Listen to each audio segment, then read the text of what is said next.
అర్సాపల్లిలో ఉన్నటువంటి వైకుంఠధామం మరి గత ప్రభుత్వం దాన్ని అభివృద్ధి చేసి మరి బ్రహ్మాండంగా కట్టడం అనేది జరిగింది. మరి ఇప్పుడున్న పరిస్థితిని దాన్ని చూస్తూ ఉంటే ఘోరంగా తయారైంది.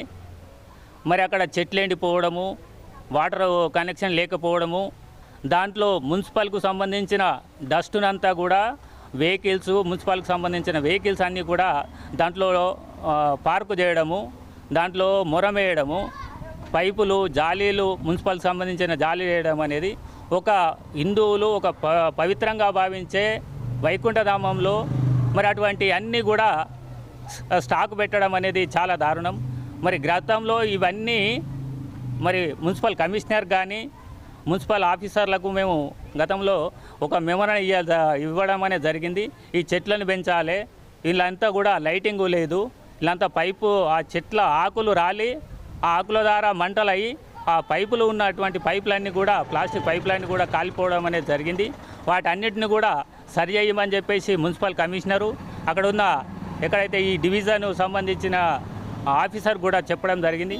మరి దాన్ని పట్టించుకోవడం లేదు.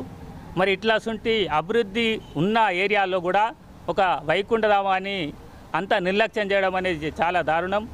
మరి ముందు ఆ వైకుంఠధామం ముందు వాటర్ పైప్ లైన్ లీకేజ్ అయిపోతే దాన్ని అంతా తవ్వేయడం అనేది జరిగింది. తవ్వేసి అట్లనే రోడ్ల అగాధం విడసబెట్టేశారు. అవన్నీ దిమ్మెలు, సిమెంట్ దిమ్మెలు, ఎక్కడైతే ఆ వాటర్ తవ్విన పక్కకే గోడ ఉంది, అదంతా పెద్ద బొందలా తయారైంది. ఇప్పుడు వర్షాలు పడితే దాంట్లో నీళ్ళు ఆగేసి ఇప్పుడు ఏదైతే వైకుంఠధామానికి ఏదైతే కంపౌండ్ వాల్గా ఉన్నదో అదంతా కూలిపోయే ప్రమాదం ఉంది కూడా. దాన్ని అన్నీ కూడా మరి మున్సిపల్ కమిషనర్ కానీ దానికి సంబంధించిన ఆఫీసర్లు కానీ దాన్ని శ్రద్ధ పెట్టి దాని మీద ఎప్పటికప్పుడు పైప్ లైన్ వాటర్ ఇస్తూ ఆ చెట్లను కూడా జాగ్రత్తగా చూడాలి. చెట్లన్నీ ఎండిపోయినాయి, వాటర్ పట్టేటోళ్ళు లేకుండా పోయినారు. కాబట్టి ఇవన్నీ అధికారులు దృష్టిలోకి తీసుకోవడం అనేది జరుగుతూ ఉంది. మరి మేము కూడా అర్సాపల్లి గ్రామ ప్రజలందరూ కూడా ఈ కమిటీని దృష్టికి తీయడం అనేది జరుగుతూ ఉంది.